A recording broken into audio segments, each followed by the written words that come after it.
limited experience in dancing, so just put that out there. But when I did some looking at this, the key aspects of a dance partner is that you coordinate, you get together, you must be in sync, you got to move together. Communication, you have to communicate. If you can't communicate with your dance partner, then there's going to be a lot of stepping on toes. There's going to be a lot of missteps. There's going to be a lot of things that's going wrong. Ultimately, you have to have trust. In any kind of dance situation, you have to allow the person to lead. There's an allowance of letting someone take control and following their lead on what they do. And of course, at the end, in any dance, you have to enjoy it. It's fun. There's an enjoyment. Dancing should be a fun and enjoyable experience for both partners. So kind of keep that in the back of your head, and we're going to circle back on this at the end. But again, we're looking at the study of salvation in the book of Acts. We started with Acts chapter 2. Last week was Acts chapter 8, and the revival in Samaria with Simon the magician. The chapter 8 finishes with the Ethiopian eunuch in the desert and with Philip, and it's the beginning of that Christian church that's there. Now, as a side note, my exposure to Ethiopia really only started with the Billy Cole revival. I don't know if there was a video floating around. It was over 100,000 Ethiopians received the baptism of the Holy Ghost. And that's kind of like my first understanding of Ethiopia and those things, that wonderful outpouring. But I didn't realize that there's an extensive Christian history in that country.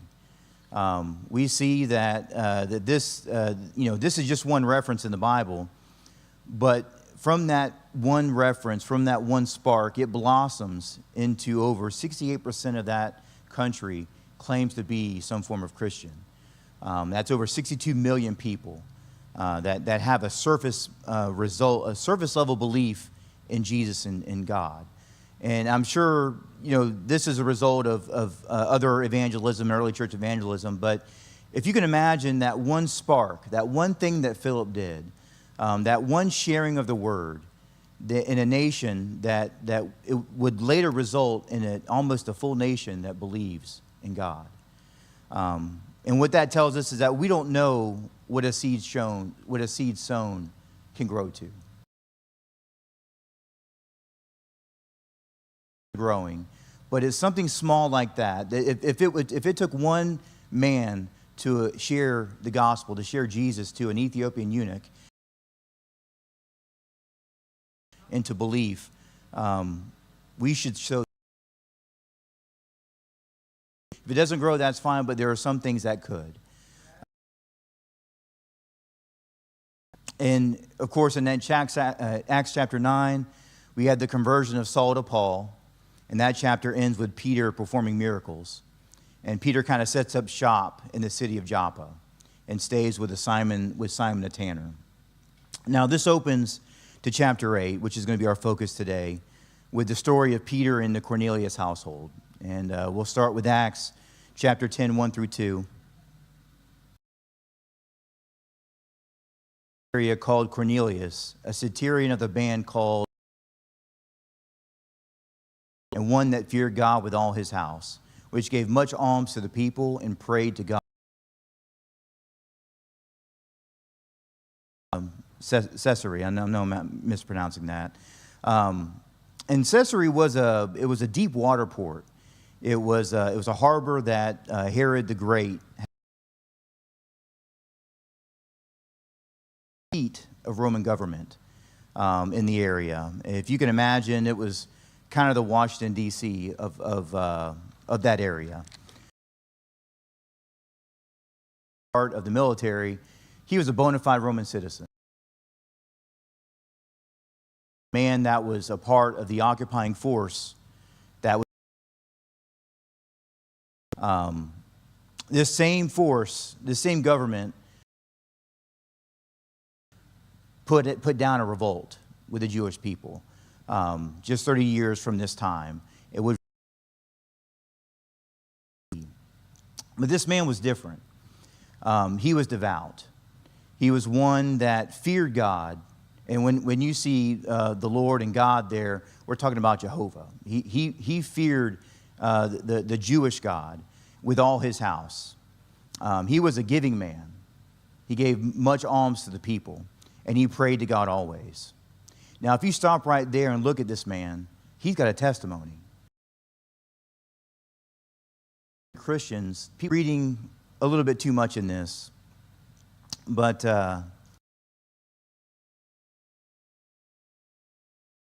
he was from Rome. He was a Roman.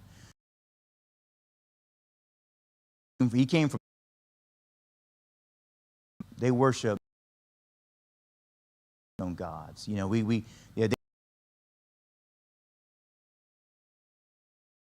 and he was raised a certain way to believe a certain thing, but yet here in this place where he's at, he put those things away. He decried polytheism and moved to be a monotheist, and where he chose that God to worship. And going through all that and what that meant being in the military. You know, I don't. But there was, you know, of course, we know we have our veterans today or people that are in the military, and they're called to do certain things, you know. But he was in this place of power. People that were there, yet he was devout. Pursued the one true God with all his house. Again, that's a testimony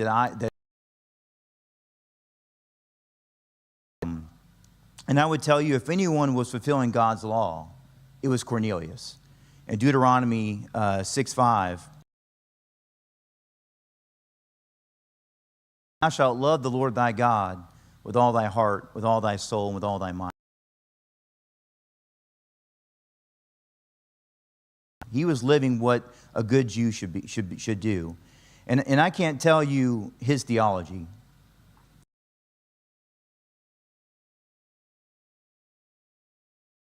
The common acceptance in Judaism at that time was that it was religion, but it was also a people.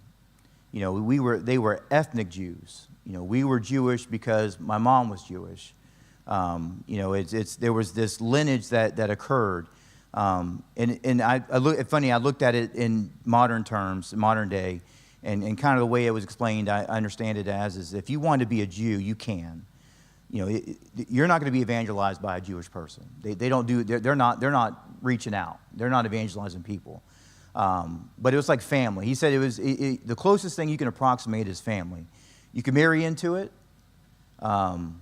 Your parents decided who you were. You don't even have to believe in God to be a Jew, because there was an ethnic component to it. It's like I said, the closest thing that he could explain was it was like family. You know, that was kind of what being Jewish today is. Now, I would say back in these days, being Jewish was a lot more stringent. There was a lot of lineage. There was a lot of family.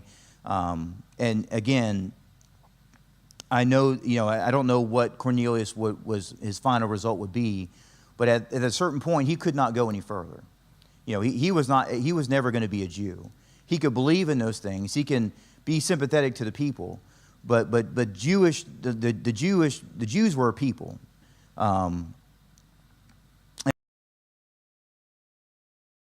Spoke about Samaritans and how they claimed to be Jews, yet as half-breeds, or you know, they weren't considered full Jews. And so in looking at in the Bible, there is a biblical precedence between intermarriage and keeping the Jews Jewish.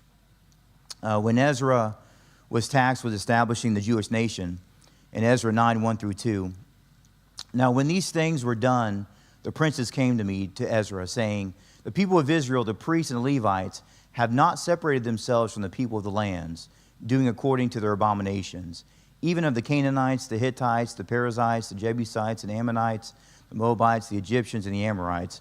They have taken of their daughters for themselves and their sons, so that the holy seed have mingled themselves with the people of those lands. Yea, the hand of the princes and rulers hath been chief in this trespass. Now, Ezra was coming to a place where, again, the Jews were in Babylon. You know, they were going to people there that weren't Jews. There were people there that there's a lot of intermixing. You know, there's those that went to Babylon and those that stayed behind. You're gonna fall into the environment. You're gonna pick up things that you shouldn't be picking up. You're gonna have these, and like I said, the thing here, it says that, you know, it wasn't the fact that they were intermarrying. The fact was that there was no separation. And God's people have always been commanded to be separate. Not that we're superior, but there's a difference between us and the world. In 2 Corinthians 6:17, Paul says, "Wherefore come out from among them and be ye separate, saith the Lord, and touch not the unclean thing, and I will receive you." The hardest thing to accept for those that are not in our faith is holiness. It's the thing but you understand there has to be a difference. If we're ever going to offer an alternative to the world, we have to be separate from them. We have to provide an alternative. We have to be alternative. And this goes against our very nature as a people. You understand, we came from a tribal, a good part of our history was tribal. And if you weren't a part of the tribe, you were cast out. If you were cast out of the tribe, you're going to starve. You don't have support. You're at risk. So there's this huge pressure on us as a people to conform, to adapt, to be a part, to be a part of something. You know, being different is not something that it goes against our very nature.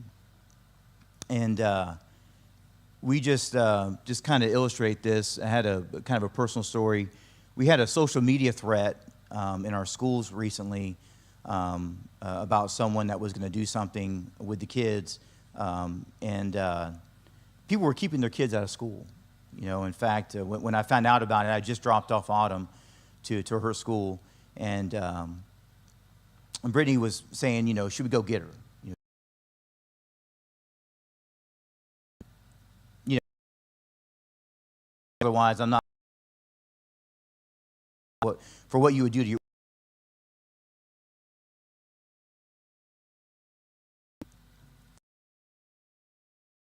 Wouldn't broadcast it. You would, you know, usually people